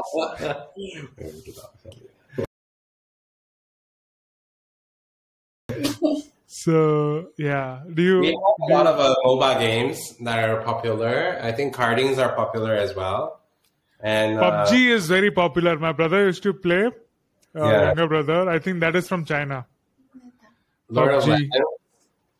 Yeah, like we do right now. Like, if you're talking about gaming, it's completely different. Like Diablo was so popular, like when they just started it last year for their mobile apps, and it's sucking everybody's energy and time, and that there are many things that's there, and about gaming that's happening. All right. So to the next question, what are you curious about? What am I curious about? Anything. It's a very open-ended question. What are you curious about to know or to experience or whatever? Wow. This is one for 2024. I'm curious about like how much Bitcoin is going to value by the end of 2023. All right. What about you, Emma? Curious about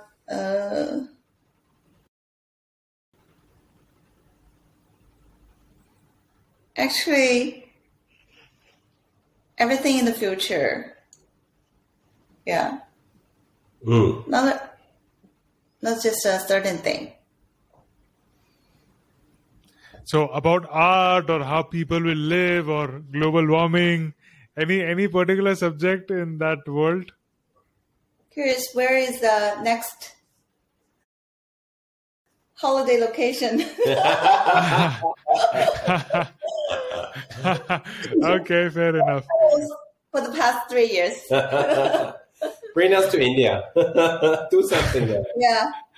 I'm curious Please be our guest. Yes. Yeah. By the way, do you find Indian food spicy? Yeah, of course.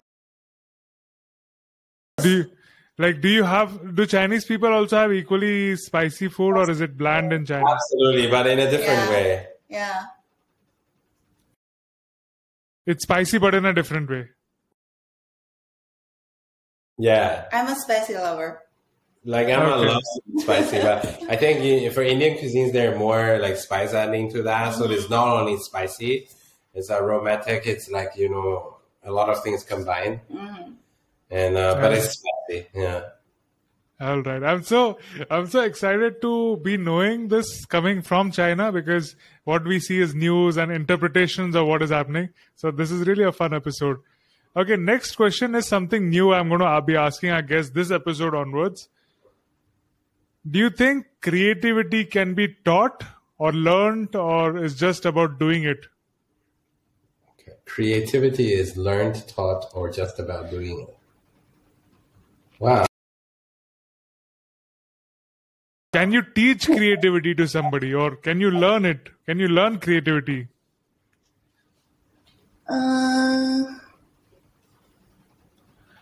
Half and half. I think it's half and half.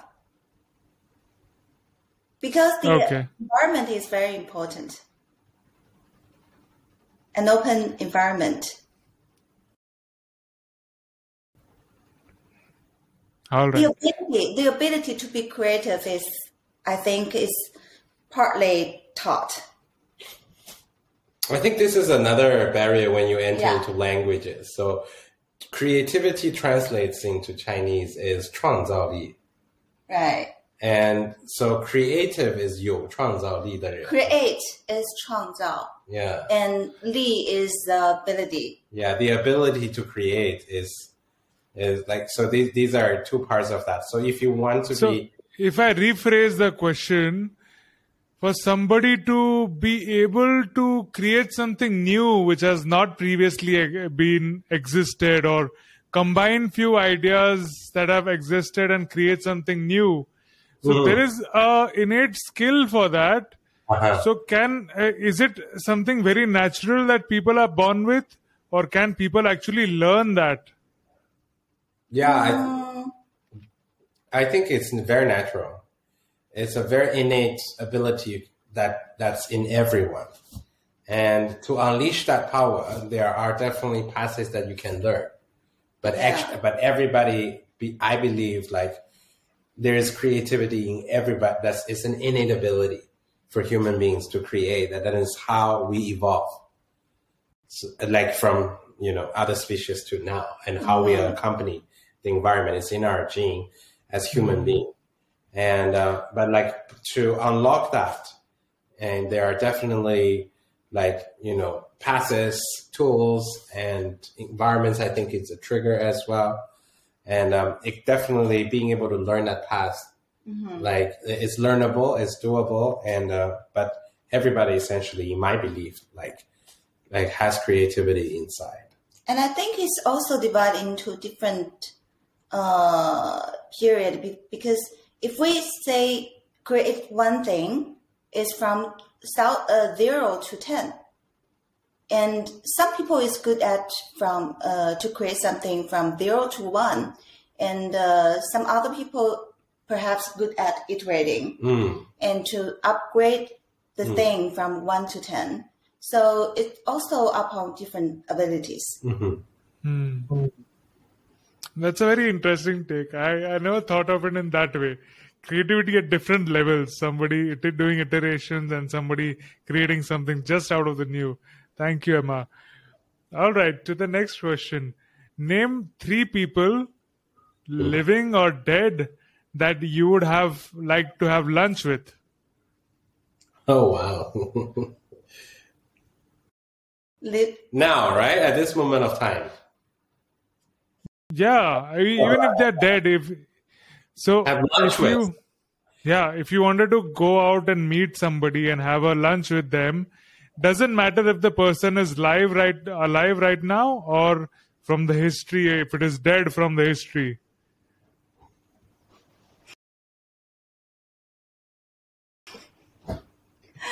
The first name is X Martin, who is my favorite artist. X Martin. Agnes Martin. Okay. You? This becomes a very funny conversation. Having lunch with.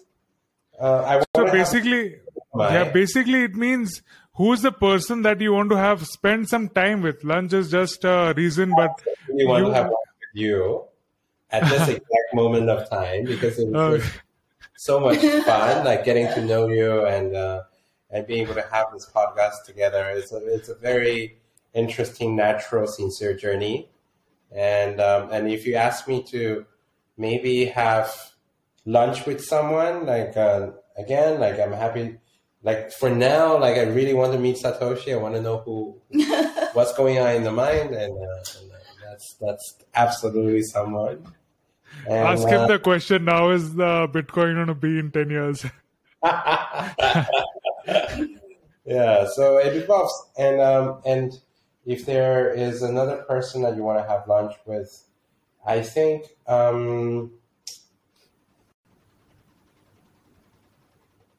I want to have lunch with Steve Jobs. Steve Jobs? Yeah, definitely. I want to. We've read a lot about him, but there's something that you really need to want to meet in person and being able to connect and see.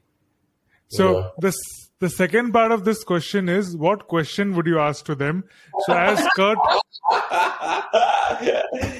Well, what question you want to ask to mine? What's her favorite Chinese dish? I want to ask you whether you think my Chinese food is spicy. Well, my Chinese favorite cuisine is Manchurian. I don't know what you call it there, but you have Manchuria as a state, I know. But do you know what's Manchurian in India? What is Manchuria? Mongolia? Manchurian. What is that?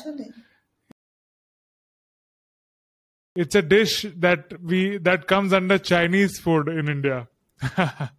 Manchurian.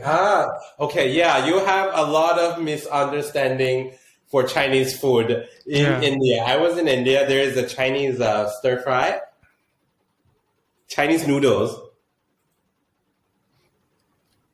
Do you see on the screen? This is Manchurian in India. What's that? It has nothing to do with Chinese food. It's like balls made out of vegetables and then in a soup.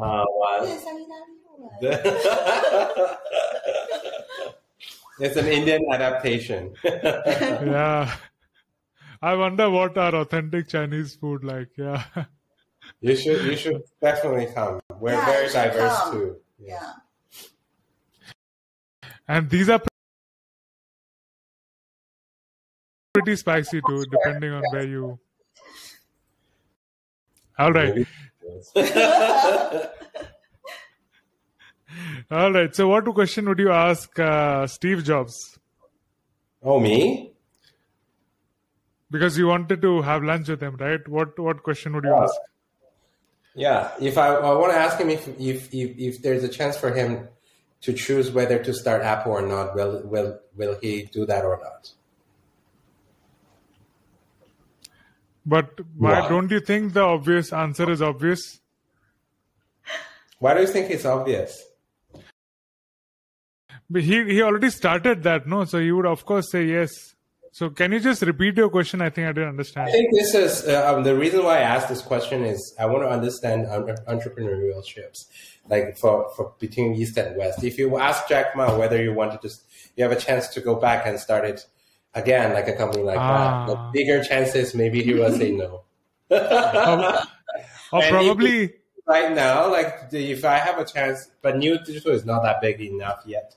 But it's the same thing if you ask me if I have a chance to do it or not do it, I will tell you I will not do it.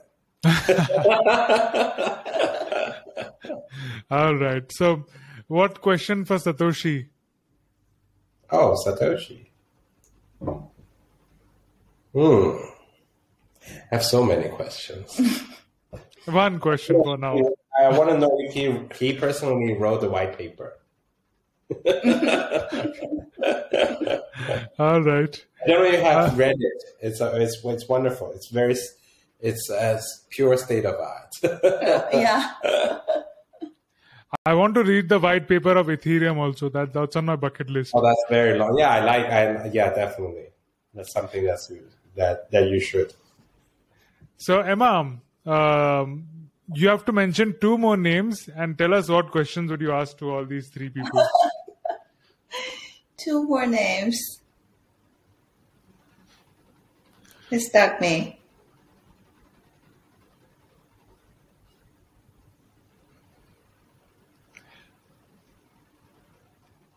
So I am looking forward to hear a historic name, maybe a king or something, because you have studied many people from the history. Anybody from the history that you would like to meet and talk to?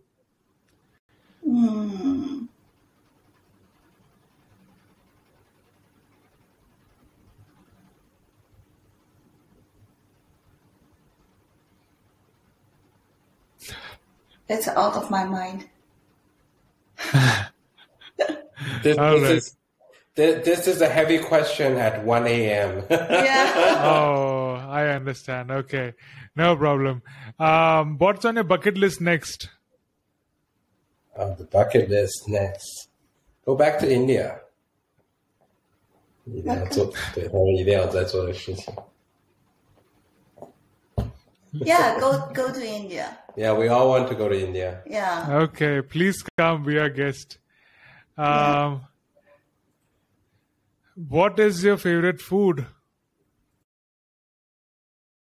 Oh, damn. My favorite food, Uh-huh. rice noodle. Yeah, rice noodles are a good one. They're good. I came back from a Yunnan province. They have the best rice noodles. Yeah. That's in there.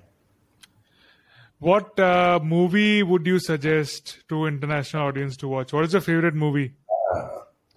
My favorite movie. Once Upon a Time in America. Once Upon in America? Yeah. Wow. I have one that I truly want to recommend if it gets into Indian audience or maybe a broader audience. It's the latest animation that's created by a very famous animator, a director called Tian Xiaolei that just recently launched. It's called Deep Sea. It's an anime. I have noted it down. It's on my list now. You Alright. definitely should see it, and it's very touching. I haven't seen it, but it's beautiful. You remember to bring your tissues with you. Very touching. All right. What do you do for fun? Oh, making money? Trading. In this. We don't have fun. Our job is fun enough. So, and we're always. It's 1 a.m. in the morning, and we're still having fun with you. All right. I wouldn't take you much longer. Emma, do you want to answer that? What do you like to do for fun? For fun, cook. All right. So thank you very much. We are approaching the 2-hour mark and we don't want to hold you much longer, 1 a.m. Thank you so much for coming and doing the show with us. Guys, please do check out Neal Gallery. Follow them and stay tuned for all the exciting things coming in, especially for the Colors Festival Holi and the new gallery we're doing there. So stay tuned for that. And if you have any questions for me or for Kurt or Emma, do post them on the channels below. And do subscribe, share this episode with your friends. And if you want to support this show, once again, you can get a Rocklaz Club NFT. You can get a kick-ass art from Tanmay Art. And we'll be also launching merchandise soon. So a lot of ways to support. But for now, like, share, and subscribe. Thank you so much. Yeah.